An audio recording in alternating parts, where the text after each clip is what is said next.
नमस्कार. योगभास्कर ॲस्ट्रो या ज्योतिषविषयक चॅनलमध्ये आज आपण शुक्राचे राशी परिवर्तन आणि त्याचा प्रत्येक राशीवर पडणारा गोचर प्रभाव या शृंखलेचा दुसरा भाग पाहणार आहोत. यापूर्वीच्या भागामध्ये आपण मेष ते कन्या राशीच्या जातकांसाठी शुक्राचे हे गोचर कसे असणार आहे याविषयीची माहिती जाणून घेतलेली आहे. आणि आजच्या भागामध्ये आपण तुला, वृश्चिक, धनु, मकर, कुंभ आणि मीन या राशींसाठी शुक्राचे हे गोचर भ्रमण कसे असणार आहे याविषयीची ज्योतिषीय माहिती ही जाणून घेणार आहोत. जीवनामध्ये संगीत, कला, वैभव, दाम्पत्य सौख्य, प्रेमी जीवन, त्याचबरोबर सर्व प्रकारचे सुखोपभोग या सर्वांचे कारकत्व हे शुक्राकडे आहे. आणि असा हा शुक्र दिनांक 26 मार्च 2026 रोजी आपली सध्याची मीन ही उच्च राशी सोडून मंगळाच्या सर्वसाधारण राशीमध्ये म्हणजेच मेष राशीमध्ये प्रवेश करणार आहे. आणि येथे त्याचे वास्तव्य दिनांक 19 एप्रिल 2026 पर्यंत असणार आहे. असा हा शुक्र तुमच्यासाठी कोणते फळ घेऊन येणार आहे याची ज्योतिषीय चर्चा आज आपण पाहणार आहोत. हे राशीफल आपल्या चंद्र राशीवर आधारित आहे.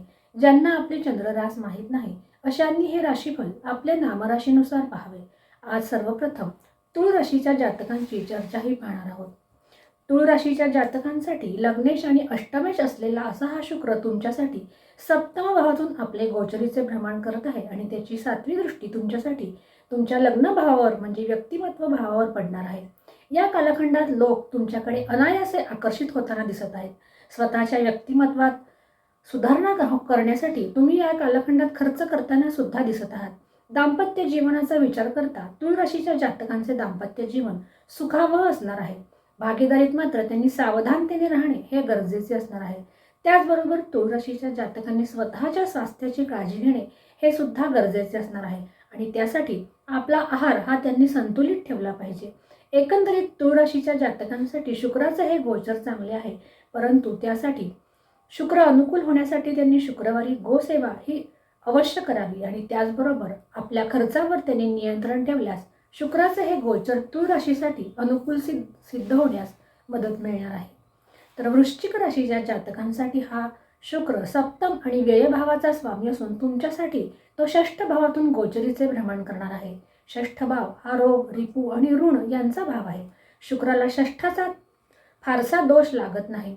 दाम्पत्य जीवनात हा शुक्र मात्र काही कुरबुरी निर्माण करू शकतो आणि तुमच्यासाठी हा खर्चात वाढ सुद्धा करण्याची शक्यता दिसून येत आहे. आणि म्हणून वृश्चिक राशीच्या जातकांनी खर्चावर नियंत्रण ठेवणे तुमच्यासाठी गरजेचे असणार आहे. खर्च हे वाढलेले दिसून येतील. आहार सुद्धा तुम्ही या कालखंडात आपला संतुलित ठेवला पाहिजे. आणि मधुमेही जे रुग्ण आहेत अशा व्यक्तींनी या कालखंडात विशेष सावधानता बाळगली पाहिजे. आणि त्यासाठी तुम्ही तुमच्या आहारावर हे नियंत्रण ठेवले पाहिजे. स्पर्धा परीक्षा देणाऱ्या विद्यार्थ्यांसाठी शुक्राचे हे गोचर अनुकूल असे असणार आहे. विशेषतः बँकिंग सारख्या फील्डमध्ये जर तुम्ही स्पर्धा परीक्षांची तयारी करत असाल तर त्यांच्यासाठी हा कालखंड चांगला आहे. विशेष म्हणजे कर्जातून मुक्ती देण्यासाठी सुद्धा शुक्राचे हे गोचर तुमच्यासाठी फलदायी असलेले दिसून येत आहे. उपाय म्हणून वृश्चिक राशीच्या जातकांनी सुद्धा 3 प्रकारचे धान्य एकत्र मिसळून ती कबुतरांना शुक्रवारी खाऊ घालावी. त्याचबरोबर गरजूंना, विशेषतः गरजू महिलांना जर तुम्ही मदत केली तर त्यायोगे शुक्राचे हे गोचर भ्रमण तुमच्यासाठी सुखावर सिद्ध होण्यास ही मदत मिळणार आहे. तर धनुराशीच्या जातकांसाठी षष्ठ आणि लाभ भावाचा असलेला हा स्वामी तुमच्यासाठी पंचमातून आपले गोचर करणार आहे. आणि त्याची दृष्टी तुमच्यासाठी लाभ भावावर पडणार आहे. विद्यार्थ्यांसाठी हा कालखंड चांगला आहे असेच म्हणावे लागेल. संतती सौख्याच्या दृष्टीने सुद्धा हा कालखंड तुमच्यासाठी चांगला असणार आहे. लाभाचे योग हा शुक्र तुमच्यासाठी घेऊन येत आहे. बुद्धी कौशल्याने तुम्ही धनार्जन आणि धनप्राप्ती ही करून घेऊ शकणार आहात. जे शेअर मार्केटमध्ये काम करतात त्यांच्यासाठी हा शुक्र सुसंधी उपलब्ध करून देताना दिसत आहेत. परंतु कोणताही निर्णय हा त्यांनी घाईगडबडीत मात्र घेऊ नये. कारण मेष ही राशी अस्थिर म्हणजे धीर न धरणारी राशी आहे. त्यामुळे शेअर मार्केटमध्ये काम करणाऱ्यांनी योग्य ती खबरदारी घेणे त्यांच्यासाठी अत्यंत गरजेचे असणार आहे. स्पर्धा परीक्षा देणाऱ्या विद्यार्थ्यांसाठी हा कालखंड अनुकूल असणार आहे. त्याचबरोबर तुम्हाला तुमच्या मोठ्या भावंडांचे सहकार्य आणि सहयोग हा सुद्धा मिळताना दिसत आहेत. त्याचबरोबर मित्रपरिवाराकडून सुद्धा लाभ होताना दिसत आहेत. उपाय म्हणून धनुराशीच्या जातकाने सुद्धा लक्ष्मीची आराधना करावी. त्याचबरोबर लहान मुलांना सफेद मिठाईचे जर तुम्ही वाटप केले तर तुमच्यासाठी सुद्धा शुक्राचे हे गोचर अनुकूल सिद्ध होण्यास ही तुम्हाला मदत मिळणार आहे.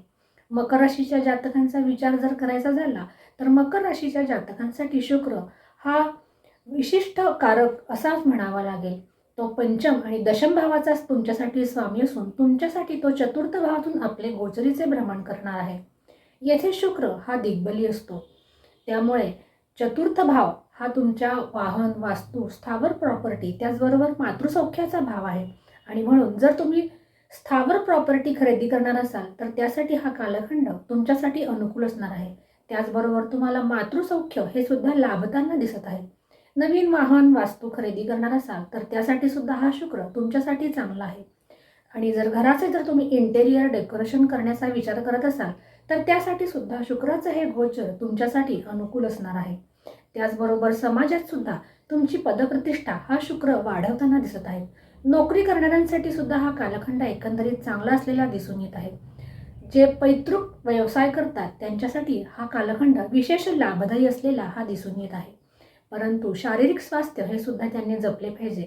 एकंदरीत शारीरिक स्वास्थ्य हे सुद्धा मकर राशीचे चांगले असलेले दिसून येत आहे. उपाय म्हणून मकर राशीच्या जातकांनी सुद्धा शुक्रवारी लक्ष्मीची आराधना ही अवश्य करावी, ज्यायोगे शुक्राचं हे गोचर तुमच्यासाठी हितावह सिद्ध ठरण्यास मदत मिळणार आहे. तर कुंभ राशीच्या जातकांसाठी चतुर्थ आणि नवम भावाचा असलेला हा शुक्र तुमच्यासाठी तृतीयातून आपले गोचर करणार आहे. तृतीय भाव हा तुमच्या पराक्रमाचा, करिअरचा, पुरुषार्थाचा भाव आहे. करिअरमध्ये तुमच्यासाठी हा शुक्र अपेक्षित अशी सफलता मिळवून देणार आहे. आणि या ठिकाणी असलेल्या शुक्राची दृष्टी तुमच्यासाठी भाग्यभावावर पडणार आहे. त्यामुळे तुम्ही केलेल्या कामाचे चीज होताना दिसत आहेत. तुमची अडलेली कामे हे सुद्धा मार्गी लागताना दिसत आहेत. प्रवास योग हे सुद्धा येताना दिसत आहेत. त्याचबरोबर धार्मिक कृत्यातील तुमचा सहभाग हा वाढताना दिसत आहेत. शुक्रवारी लक्ष्मी सेवा ही अवश्य करावी. त्याचबरोबर कुंभ राशीच्या जातकांनी या कालखंडामध्ये स्त्रीवर्गाचा विशेष सन्मान करावा. विशेषतः घरातील स्त्रियांना जर भेटवस्तू दिल्या तर अशामुळे शुक्राचं हे गोचर तुमच्यासाठी हितावह ठरण्यास नक्कीच मदत मिळणार आहे. आणि आता सर्वात शेवटी मीन राशीची चर्चा असणार आहे. मीन राशीच्या जातकांसाठी तृतीय आणि अष्टम भावाचा असलेला हा स्वामी तुमच्यासाठी द्वितीय भावातून गोचर करत आहे. हा भाव धन, वाणी त्याचबरोबर कुटुंबाचा भाव आहे. अष्टमेशाचे धनभावातून असलेले हे गोचर तुमच्यासाठी विशेष फलदायी असे म्हणता येणार नाही. त्यासाठी तुम्ही या कालखंडात सावधानतेने वागणे तुमच्यासाठी अत्यंत महत्त्वाचे असणार आहे. घरामध्ये विनाकारण कुरबुरी किंवा ताणतणाव हे दिसून येत आहेत.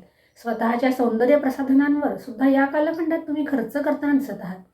अचानक धनप्राप्तीचे योग हा शुक्र प्राप्त करून देताना दिसत आहे. आणि जुन्या आजारापासून मुक्तीचे संकेत हे सुद्धा हा शुक्र तुमच्यासाठी घेऊन येत आहे. ही तुमच्यासाठी जमेची बाजू असणार आहे. त्याचबरोबर तुम्हाला वडीलधाऱ्यांचे सहकार्य हे सुद्धा या कालखंडात प्राप्त होताना दिसत आहे. परंतु मीन राशीच्या जातकांनी व्यसनांपासून स्वतःला दूर ठेवणे हे सुद्धा तितकेच आवश्यक असणार आहे.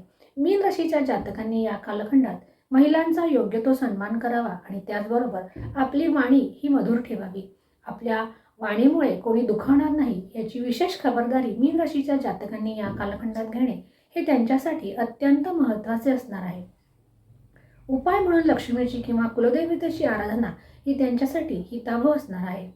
त्याचबरोबर सफेद मिष्टान्नाचे दान जर तुम्ही केले तरी सुद्धा शुक्राचे हे गोचर तुमच्यासाठी फलदायी सिद्ध होण्यास मदत मिळणार आहे. अशा रीतीने आज आपण शुक्राचे गोचर भ्रमण आणि त्याचा तुला ते मीन राशीच्या जातकांवर पडणाऱ्या प्रभावाची ही माहिती जाणून घेतलेली आहे. तुम्हाला जर वैयक्तिक कुंडली मार्गदर्शन आणि विश्लेषण हवे असेल तर त्यासाठी सुद्धा खाली व्हॉट्सॲप नंबर दिलेला आहे. त्यावर तुम्ही मेसेज करून माहिती ही मिळवू शकणार आहात. ही सेवा ही सशुल्क असणार आहे याची नोंद घ्यावी. आज आपण येथेच थांबूया. पुन्हा भेटूया अशाच एका नवीन ज्योतिषीय विषयासह. तोपर्यंत नमस्कार.